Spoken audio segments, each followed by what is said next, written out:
하나님 말씀은 골로새서 3장 말씀 보시겠습니다. 골로새서 3장 12절로부터 17절까지 말씀입니다. 다 같이 읽겠습니다. 시작. 그러므로 너희는 하나님의 택하사 거룩하고 사랑받는 자처럼 긍휼과 자비와 겸손과 온유와 오래 참음을 옷 입고 누가 누구에게 불만이 있거든 서로 용납하여 피차 용서하되 주께서 너희를 용서하신 것 같이 너희도 그리하고 이 모든 것 위에 사랑을 더하라. 그리스도의 평강이 너희 마음을 주장하게 하라. 너희는 평강을 위하여 한 몸으로 부르심을 받았나니 너희는 또한 감사하는 자가 되라. 그리스도의 말씀이 너희 속에 풍성히 거하여 모든 지혜로 피차 가르치며 권면하고 시와 찬송과 신령한 노래를 부르며 감사하는 마음으로 하나님을 찬양하고 또 무엇을 하든지 말이나 일이나 다 주 예수의 이름으로 하고 그를 힘입어 하나님 아버지께 감사하라. 아멘. 오늘은 주 예수 이름으로 감사하라, 이런 제목의 말씀을 나누고자 합니다. 어떻게 감사할 것인가, 이렇게 제목 나누는데 오늘 7번째 마지막 시간을 나누고자 하고요. 다음 주부터는 이제 올해 피어를 중심으로 말씀 나누고자 합니다. 그리스도인들은 임마누엘의 신앙을 가진 사람입니다. 임마누엘은 우리가 잘 알다시피 하나님이 우리와 함께 하신다, 이런 뜻이죠. 하나님이 늘 함께 하신다고 하는 이런 신앙을 가진 자라는 거예요. 이런 임마누엘 신앙에 대해서 맨 처음 언급한 사람은 이사야였습니다. 이사야 선지자였는데 이사야는 이제 그의 이사야서에서 예언을 하죠. 처녀가 잉태하여 아들을 낳으리니 그 이름을 임마누엘이라 하리라, 이렇게 말씀합니다. 그 말씀을 그대로 인용해서 마태복음 1장 21절에서 23절까지 그대로 말씀하고 있죠. 그래서 21절에 보면은 바로 가브리엘이 와서 내가 아들을 낳으리니 아들의 이름을 이제 예수라 하라, 이렇게 이름을 지어줍니다. 그러면서 그는 자기 백성을 지어서 구원할 자라, 이렇게 말씀하시면서 이것은 선지자가 한 말씀 이루려고 한 것인데 그것이 바로 이사야 선지자가 예언한 말씀인 거죠. 그 선지자가 예언하기를 처녀가 잉태하여 아들을 낳으리니 이름을 임마누엘이 하리라. 임마누엘 하면 바로 하나님 우리와 함께 하시다라는 뜻이라고, 이렇게까지 마태복음에서는 그 말씀까지 번역해주고 있죠. 그만큼 우리는 임마누엘 신앙이 너무 중요한 거죠. 예수님이 이 땅에 오신 것 자체가 이와 같은 임마누엘 신앙 때문이라는 것입니다.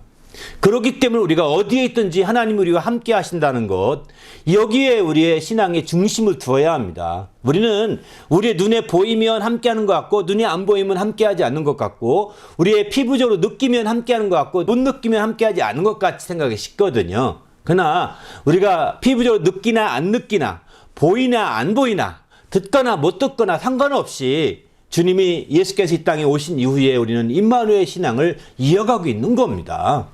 그렇기 때문에 우리가 항상 하나님 우리와 함께 하신다고 하는 이런 확신과 믿음을 갖고 우리가 나가야 되는 거죠. 그럴 때 우리가 바른 정말 참된 성도가 될 수 있고 참된 크리스찬이라고 말할 수 있는 그런 신앙생활이 가능한 것입니다. 그러나 우리가 하나님 우리와 함께 한다는 것을 잘 못 느끼고 모르겠는데 어떻게 우리가 참되게 살 수 있겠습니까? 세상은 약삭빠르게 이렇게 변하고 저렇게 변하고 양다리 약전하고 다 이렇게 해서 약삭빠르게 살아가지 않습니까? 이런 세상이기 때문에 우리가 하나님이 우리와 함께 하신다는 걸 정확히 모르면 우리도 거기에 휩쓸려 갈 수밖에 없습니다. 왜? 나만 손해보는 것 같으니까요. 나만 아주 망해가는 것 같으니까요. 거기서 벗어나려면 할 수 없이 우리도 세상 눈치 보며 세상에 따라서 양다리 약전을 안 할 수가 없는 거거든요. 그러나 하나님이 우리와 함께 하신다는 걸 깊이 아는 이런 신앙을 가진 사람들은 눈치 보지 않습니다. 오직 하나님만 따르게 되는 것이죠. 양다리 작전하지 않습니다. 오직 하나님의 말씀을 따라 앞으로 나가는 거거든요. 그렇기 때문에 우리가 우리의 신앙이 임마누엘 신앙이 어느 때보다 절실한 때라는 것입니다. 어느 때보다. 더구나 이런 팬데믹 같은 정말 위기이고 이게 감염증 이런 것 때문에 우리가 위축되어 있는 이때일수록 더 중요한 것이죠. 그렇기 때문에 주님 안에서 참된 임마누엘 신앙으로 중심을 잡아가는 성도가 되시기를 예수님의 이름으로 축원합니다. 할렐루야. 그런데 오늘 여기 마태복음 1장 21절에서 23절까지 보게 되면은 아들을 낳으니 이름을 예수라 하라, 이렇게 말씀하시고 또 이사야는 예수라는 표현 안 썼습니다. 아들을 낳으리니 처녀가 아들을 낳으리니 임마누엘이라 하리라, 이렇게 했거든요. 그러니까 임마누엘과 예수라는 이름은 굉장히 그 이름을 같은 차원에서 보셔야 된다는 거예요. 그러니까 이게 왜 이렇게 예수라는 이름을 임마누엘로 이렇게 표현했을까? 아니, 임마누엘 표현 자체를 예수라는 이름으로 표현했을까? 이런 생각을 해보는 거죠. 왜? 이사야는 임마누엘이라고 예언했거든요. 그런데 가브리엘이 와서 직접 스테고지 할 때는 바로 예수라고 이렇게 하라고 말씀하시지 않습니까? 그러니까 임마누엘과 예수라고 하는 그 이름은 밀접하게 관계가 있다고 하는 걸 볼 수가 있는 거죠. 그러니까 우리가 임마누엘 신앙을 갖고 싶은데 예수라는 이름에 대해 깊이 이해하지 못하면 그런 신앙이 형성되기 어렵다는 겁니다. 하나님 우리 함께 하신다 뜻은 알지 않습니까? 그런데 그 뜻을 더 깊이 더 들어가서 확실한 우리 신앙이 되게 하려면 무엇보다도 이제 예수라는 이름과 연관되어 있다는 것을 여기서는 직감할 수가 있는 거죠. 그래서 우리는 예수라는 이름으로 말미암아 임마누엘을 경험하고, 예수라는 이름으로 말미암아 임마누엘을 체험하고, 예수라는 이름으로 말미암아 임마누엘을 누리고 힘입어 살 수 있는 성도가 되어야 되는 거죠. 바로 오늘 마태복음 1장에서는 그런 부분을 우리에게 가르쳐주고 있는 거죠. 그런 측면에서 이름이라는 것은 아주 특이합니다. 여러분, 저는 지금 여기 캐나다 토론토에서 지금 설교하고 있습니다. 근데 제 이름은요, 토론토에 머물지 않습니다. 제 이름의 영향력은 토론토 밖을 벗어나서 더 많은, 지금 오늘날같이 지금 여기 인터넷으로 온라인 예배 드리는 그런 상황에서는 더 말할 것도 없죠. 그러니까 제 몸은 여기 있습니다. 제 실체는 토론토 이 한 구석에 있습니다. 그런데 제 실체가 아니라 제 이름은 저 멀리까지 영향을 끼치고 있는 거죠. 오늘 이 설교를 통해서도 그 이름으로 그 영향을 끼치고 있는 거 아니겠습니까? 이렇게 실체와 이름과의 관계를 조금만 이해한다면 임마누엘을 이해하기 쉽습니다. 그런데 실체와 이름 둘 사이에 비례하는 것이 있어요. 권위가 높으면 높을수록 그 이름의 영향은 더 커집니다. 반경이. 그 권위가 더 높으면 높아질수록 이름의 영향력은 더 반경이 넓어지게 됩니다. 더 나가서 그 권위자가 죽어 있으면 완전히 축소되고 맙니다. 살아있을 때에 가능한 일인 겁니다. 살아있을 때. 지금 세상에서도 다 느끼는 거예요. 이름과 실체와 관계 속에서. 바로 임마누엘이라는 것은 이런 측면에서 볼 때 두 가지 필요한 거죠. 살아 계셔야 된다는 거죠. 죽은 자의 임마누엘이 있을 수 없다는 것입니다. 우리의 육신적인 면에서 비유로 본다면 확실한 임마누엘을 경험하려면 살아 계셔야 되는 거예요. 성경에 이런 말도 하잖아요. 산개가 죽은 사자보다 못하다고 그러잖아요. 아니 산개가 죽은 사자보다 낫다 못한 게 아니라 반대로 얘기하네요. 아무리 사자가 아무리 짐승의 왕이라 하더라도 산 개가 낫다는 겁니다. 그러니까 아무리 대통령보다 더 세계적인 더 위대한 권위를 갖고 있다 하더라도 죽은 자는 이미 이제 권위가 없어지고 영향력이 없어지게 됩니다. 역사의 과거로 지나가 버리거든요. 산자여야죠. 그래서 많은 사람 대통령 되지만 대통령이 끝나갈 무렵에는 그 영향력이 점점 없어지잖아요. 왜? 죽어가니까요. 그러나 권력을 잡아가는 대통령 후보들은 지금 뭐 대통령이 안 됐는데도 불구하고 대통령 같잖아요. 그죠? 그만큼 이제 그 권위가 점점 더 세지고 당선만 되고 나면 대통령과 똑같이 대우하잖아요. 왜 이럴까요? 이게 살아있는 자의 권위는 이렇게 자기의 실체보다 훨씬 더 많은 영향을 끼치는데 이것을 우린 임마누엘 차원에서 이해하시는 게 바람직하지 않은가 생각이 듭니다. 그래서 주님께서는 주님이 이 땅에 말씀이 육신이 되어 오실 때 임마누엘을 하신 거예요. 주님은 팔레스타인 지금 오늘날만 중동 지역의 한 구탱이에서 생활했어요. 그 당시엔 비행기도 없었고 이쪽 캐나다에서는 주님이 왔는지도 모를지도 모르겠습니다. 그때 인터넷이 있었고 오늘날 이런 게 있었다면 SNS로 생중계하면 다니지 않겠습니까? 예수님이 하시는 거 다 즉각적으로 다닐 겁니다. 근데 그땐 그런 게 전혀 없었기 때문에 그분의 영향력은 그의 실체, 그 실체가 있고 그 주위에서나 겨우 영향을 끼쳤다고요. 갈릴리, 예루살렘, 그 언저리 그리고 다른 데 영향이 안 갔죠. 그런데 주님은 그것을 임마누엘 했거든요. 왜 그렇게 했을까요? 그것은 바로 주님이 이 땅에 말씀이 이제 오신 걸로 끝나지 아니하시고 주님은 그 이전에도 예수라는 이름이 있었고 그때 아들이 예수라는 이름을 가지고 오셨고 그 이후에도 예수라는 이름이 여전히 연결되고 있기 때문입니다. 바로 주님이 죽으셨어요. 죽으셨다 부활하셔서 여전히 지금도 그분이 살아계시기 때문인 것입니다. 그래서 오늘날 어디에 있든지 예수라는 이름의 영향력은요 땅 끝까지 미치고 있는 겁니다.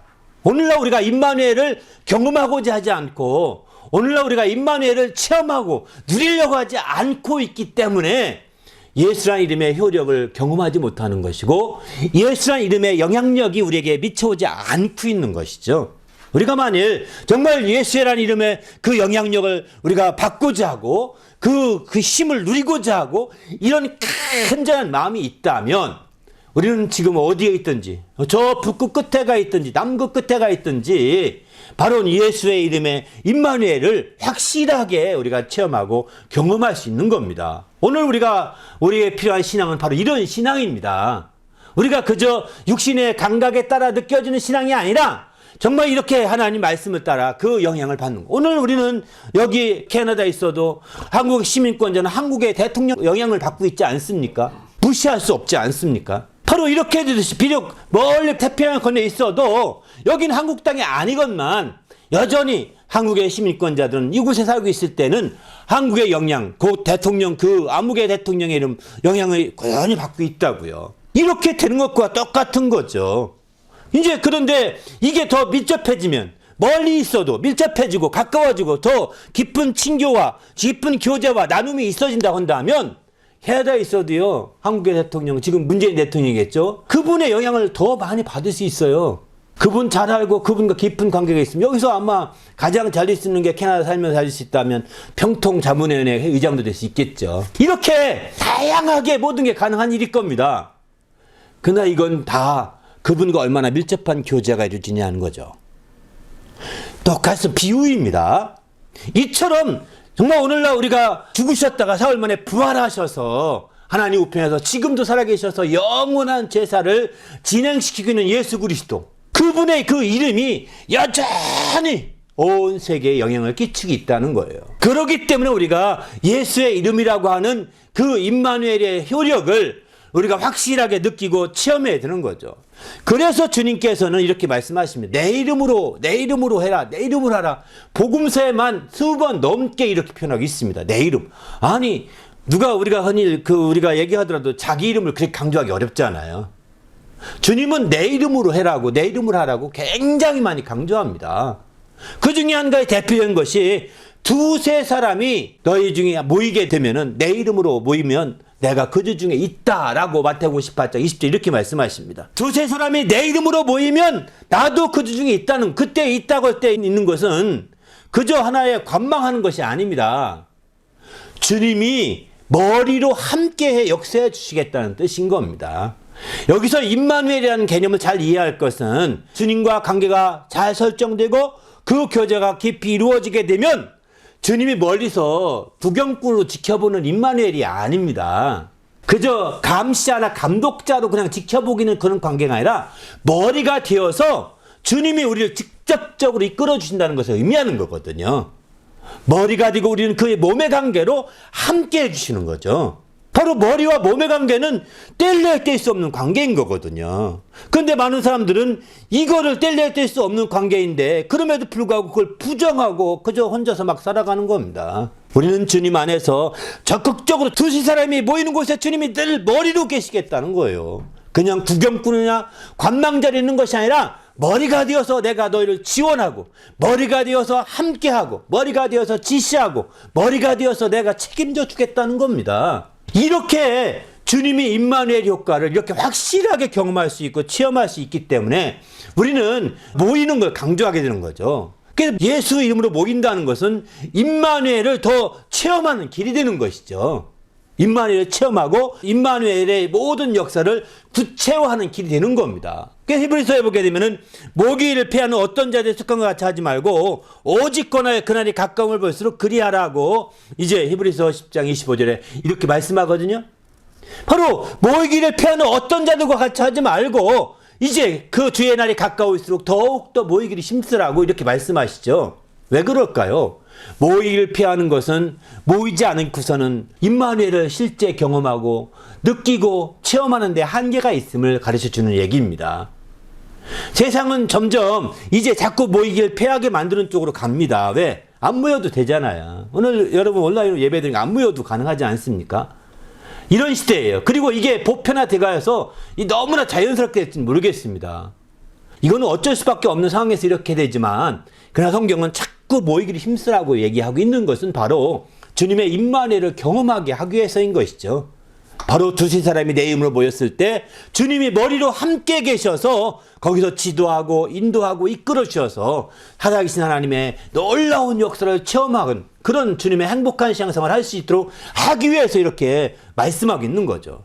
그렇게 모인 모임을 주님은 말씀합니다. 이게 바로 교회예요. 그게 바로 내 몸이다 라고 이렇게 말씀하고 계신 거죠. 그게 바로 교회요. 그게 바로 내 몸이라는 것입니다. 그 여러분 지금 모이는 곳에 당신 혼자 예배 드리면 안 됩니다. 가능하면 또 옆에 아이라도 데리고 가서 예배 드리셔야 됩니다. 온라인 예배 때 왜? 혼자 예배 드릴 때는요 다리 박박 긁으면서 다 이렇게 마음대로 하고 하거든요. 하나님 앞에는 개념이 없습니다. 그런데 아이라도 한 사람 둘이 공적이 되거든요. 저는 온라인 예배 꼭 틀렸다 이렇게 말하고 싶지는 않습니다. 그러나 항상 두세 사람이라는 표현을 쓰고 최소한도 두세 사람인 거거든요. 모여서 두세 사람이 모여야 됩니다. 당신 혼자보다 두세 사람이 모여서 예배하면 바로 주님이 머리가 되어서 그곳에서 역사해 주실 것입니다. 머리가 되어서. 그럴 때에 비록 우리가 모든 성도가 함께 못 모인다 하더라도 바로 하나님의 임마누엘을 함께 경험하고 누릴 수 있게 되거든요. 그러나 나 혼자서 방에서 하다 보면 때로는 셀폰 들고 누워서 볼 수도 있고요. 때로는 화장실 들고 또 급하다 화장실까지 들고 갑니다. 물론 화장실도 거룩한 장소가 될 수 있습니다. 또 갑자기 뭐 여러 가지 일이 많을 수 있잖아요. 우리가 불편한 얘기 하자면 한이 없겠지만 이 상상을 해보세요. 우리가 공적인 예배할 때 그렇게 할 수 있겠습니까? 안 되잖아요. 우리가 어렵다는 거 다 알잖아요. 그런데 1대1로 하나님 앞에 예배 드려도 그런 자세는 안 된다는 걸 우리는 알아야 되는 거죠. 그래야 예배와 일반 상황과 구별되는데 이게 이제 완전히 흐릿해지게 되고 완전히 혼란에 빠져가는 그런 신앙이 돼갈 수 있다는 거. 이게 마귀가 원하는 거 아니겠습니까? 우리 모두는 어쨌든 예수의 이름으로 모일 때 두세 사람이 모이시길 바랍니다. 그래서 내가 온라인 예배 드린다 그러면 누굴 끌어들여 야 예배 드리자 같이 하자 같이 그러면 둘이 공적이 된단 말이에요. 네?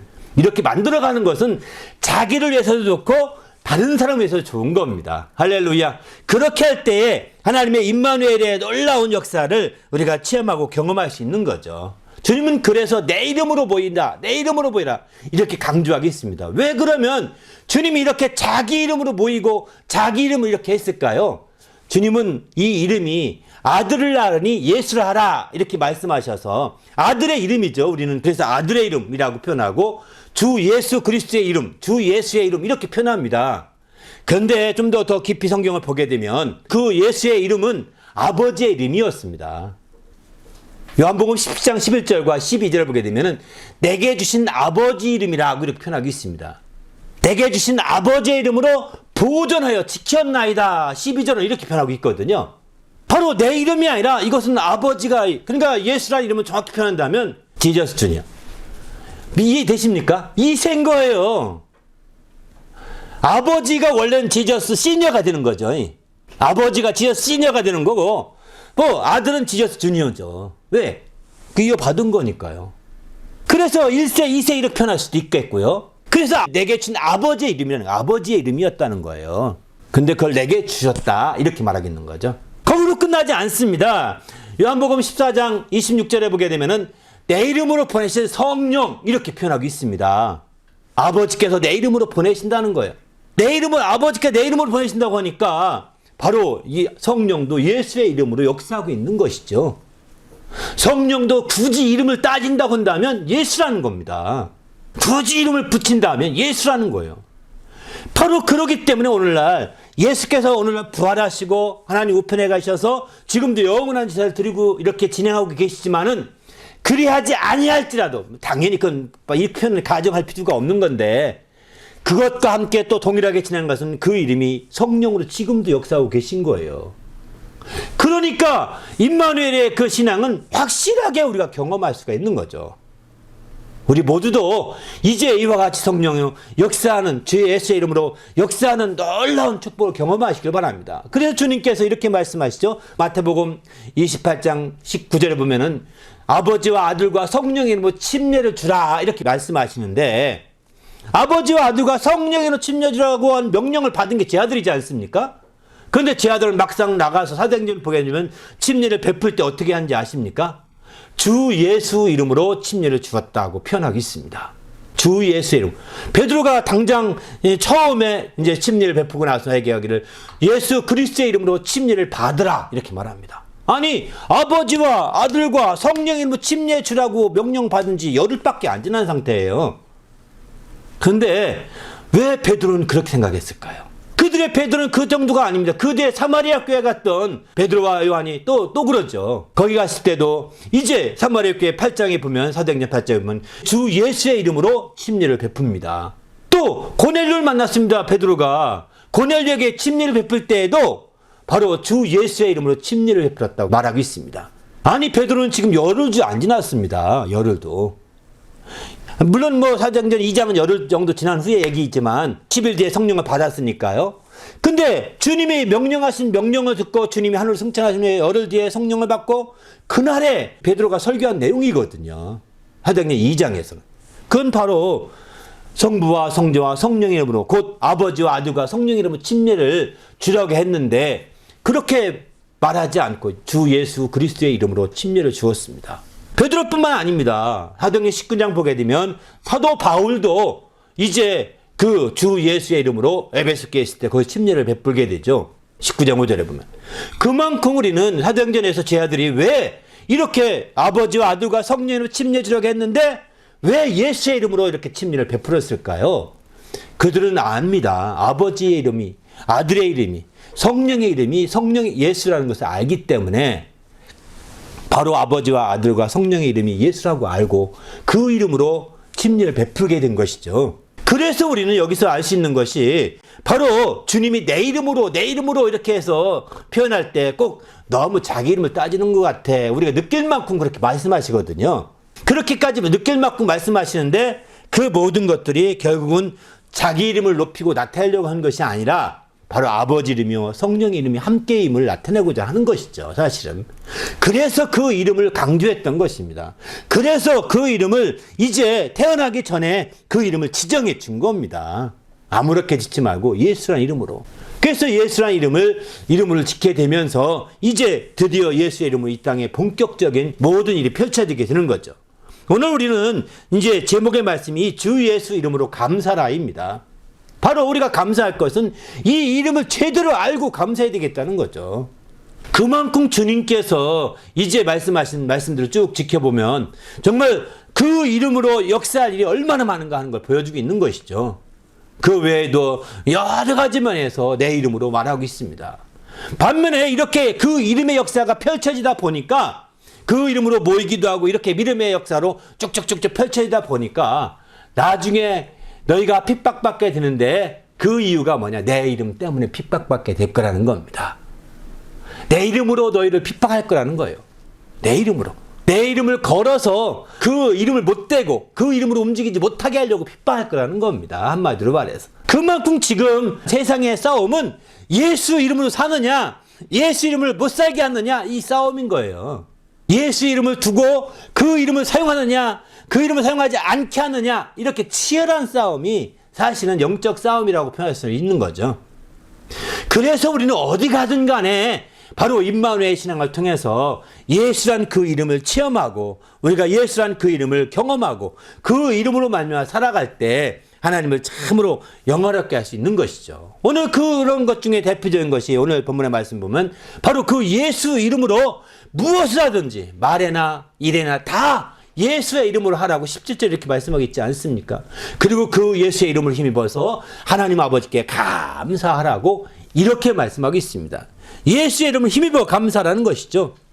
에베소 지난주에도 말씀 나눴지만 5장 20절도 보면은 바로 항상 예수 그리스도의 이름으로 감사할 것을 말씀하고 있지 않습니까? 그만큼 우리는 예수 그리스도의 이름을 힘입어서 우리가 할 것도 많이 있겠지만 이제 감사하는 삶이 굉장히 중요한 거죠. 그래서 이 예수 그리스도만 감사하는 삶은 제자들을 통해서 전파되기 시작합니다. 이렇게 예수께서는 내 이름으로 이렇게 해라. 예수께서 직접 내 이름으로 감사하라는 말씀 하신 적은 없습니다.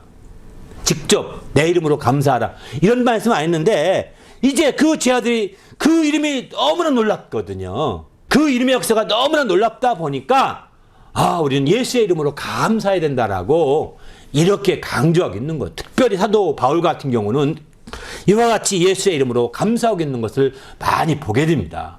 우리 모두도 이제 주 예수의 이름으로 말미암아 참으로 감사하고 그 이름으로 임마누엘 신앙을 경험하고 체험해서 참으로 감사하는 성도가 되시기를 예수님의 이름으로 축원합니다. 할렐루야. 그러면 어떻게 우리가 감사하느냐? 오늘 이제 5장 17절 보면 그런 표현을 하죠. 무엇을 하든지 말이나 이나 다 예수 이름으로 하라는 겁니다. 그리고 감사하라고 말씀하죠. 그러기 전에 16절 보게 되면은 이제 하나님 말씀 우리 가운데 풍성히 거하여서 이런 표현이 나오죠. 그 말씀 우리 가운데 풍성히 거하여 모든 지혜와 피차 가르치 말씀 풍성히 거한 그 말씀으로 정말 가르치는 겁니다. 권한면하고 시와 찬송과 또 신령한 노래를 부르며 감사한 마음을 하나님을 찬양하고 그리고 마침내 그를 힘입어 하나님 앞에 감사하는 것이죠. 이게 연결되고 있습니다. 이렇게 이런 것들이 감사하는 삶이 지속되기 위해서는 그리스도의 말씀이 우리 가운데 풍성히 거해야 되겠다는 거예요. 그냥 감정적으로 감사해가 아닌 겁니다. 감정적인 감사가 아니라 그저 말씀 우리 가운데 풍성히 거하여서 이와 같이 모든 지혜로 가르치고 권하며 또 시와 찬송과 신령한 노래를 부르며 또 감사한 마음으로 하나님을 찬양하며 그리고 마침내 감사하되 그 말씀을 따라 이렇게 하는 것이죠. 이런 말씀들이 뒷받침 안 되면 이렇게 주 예수 그리스도의 이름으로 주 예수의 이름으로 감사하고 영광 드리는데 한계가 있는 것이죠. 왜? 이런 말씀이 뒷받침이 없이 인간적으로 할 때는 인간이 느끼는 몇 가지밖에 할 수가 없다는 것입니다. 그러나 말씀으로 할 때는 느끼는 것 그 이상으로 더 온전히 하나님께 감사와 영광을 드릴 수 있는 것이죠. 우리 모두도 이렇게 감사하며 영광을 드리는 주님의 성도가 되시기를 예수님의 이름으로 축원합니다. 할렐루야. 그러면 왜 주 예수 이름으로 감사해야 될까요? 그리고 마침내 우리는 이제 어떻게 그 이후에는 어떻게 행해야 될까요? 오늘 보면 12절부터 14절까지 보면 좋은 말씀 볼 수 있습니다. 왜 그럼 이렇게 해야 되느냐? 15절 말씀부터 말씀드리고 싶습니다. 왜? 우리가 한 몸으로 부름 받았기 때문에 감사하는 자가 되어야 된다는 것입니다. 한 몸으로. 바로 우리 주님이 머리가 되시고 우리가 한 몸으로 부름 받아서 임마누엘의 어떤 신앙을 경험하고 임마누엘 신앙을 함께 누린 자가 되었기 때문에 감사하는 자가 된다는 것이죠. 그래서 주님은 이제 그리스도의 머리이신 그리스도의 그 평강이 그 몸에 완전히 지배하도록 주장하라는 겁니다. 그리스도의 평강이 너희 마음을 주장하게 하라고 말씀하지 않습니까? 그 몸에 주장되어야 된다는 겁니다. 그래서 그 몸으로 부름받았기 때문에 그 평강을 하여 이 평강을 누리게 하기 위해서 이 평강은 임마누엘 신앙의 축복이죠. 사실은 그 평강을 누리게 하기 위하여 한 몸으로 부름받았더니 이젠 감사하는 자가 되라고 이렇게 15절 말씀하고 있죠. 그렇습니다. 우리는 주님의 임마누엘을 통해서 주님의 한 몸으로서 우리가 함께 놀라운 것들을 체험할 수 있는 그런 관계가 되었다는 것입니다. 우리가 지금 어디에 있든지 우리가 정말 멀리 떨어져 있든지 가까이 있든지 함께 있든지 떨어져 있을지라도 상관없습니다. 이제 다 모두가 그리스도의 한 몸으로서 임마누엘 신앙을 누리고 힘입어 살 수 있는 성도가 된 것입니다. 할렐루야. 그렇다고 한다면 그분의 평강이 우리 가운데 주장되게 해야 되는 것이죠. 그리고 감사한 자가 되어야 되는 것이죠. 그럴 때 임마누엘의 놀라운 평강이 그 몸에도 동일하게 평강이 임할 것입니다. 할렐루야. 그리고 마침내 그 평강으로 말미암아 우리가 더 주님의 행복을 느끼고 주님의 놀라운 일을 체험할 수 있는 것이죠. 우리 모두도 이렇게 정말 주님이 감사하는 자가 되시길 예수의 이름으로 부탁을 드립니다. 그러면 우리는 어떻게 행동해야 될까요? 11절, 12절, 13절, 14절까지 보면 알 수 있습니다. 다 함께 읽어보실까요? 시작. 그러므로 너희는 하나님이 택하사 거룩하고 사랑받는 자처럼 긍휼과 자비와 겸손과 온유의 오래 참을 옷 입고 누가 누구에게 불만이 있거든 서로 용납하여 자 용서하되 주께서 너희를 용서하신 것 같이 너희도 그리하고 이 모든 것 위에 사랑을 다하라. 아멘. 그렇습니다. 우리가 이처럼 이제 임마누엘 신앙을 통하여 주님 앞에 참으로 감사한 자라고 한다면 하나님이 택하사 거룩하고 사랑받는 자처럼 이분은 누구일까요? 예수 그리스도처럼이라는 뜻입니다. 하나님의 사랑하는 자 예수 그리스도처럼 긍휼과 자비와 겸손과 온유와 오래 참 이 5가지로 옷을 입어야 된다는 겁니다. 그리고 이제 불만이 있거든 서로 용납하여 피차 용서하라는 거예요. 주께서 너희를 용서하신 것 같이 너희도 그렇게 용서하라는 것입니다. 여기서 머무르지 말고 그 위에 사랑을 더 공급하라고 말하고 있습니다. 이 모든 것 위에 사랑을 더하라는 것입니다. 바로 우리가 참으로 주 예수 이름으로 말미암아 감사하는 자, 주 예수 이름으로 말미암아 하나님 앞에 영광을 드리는 자가 있다면 우리는 이처럼 이제 이런 말씀을 통해서 주님이 했던 것처럼 이렇게 행함으로 말미암아 정말 하나님 앞에 감사와 영광을 드려야 되는 거죠. 그리고 이제 긍휼과 자비와 겸손과 온유 오래 참을 옷 입고 또 서로 피차 용납하여 용서하되 이 모든 것 위에 사랑을 더하시셔야 되는 거죠. 우리 모두도 이렇게 되어서 우리 하나님을 기쁘시게 하는 성도가 되시기를 예수님의 이름으로 축원합니다. 할렐루야. 함께 기도할 때 하나님, 내가 철저히 주 예수의 이름으로 임마누엘의 그 신앙으로 하나님께 감사하며 영광 드리는 자가 되도록 인도해달라. 그리하여 주님의 그 놀라운 평강을 누리고 힘입는 행복한 성도가 될 수 있도록 인도해달라고 합심하여 간절히 기도하겠습니다.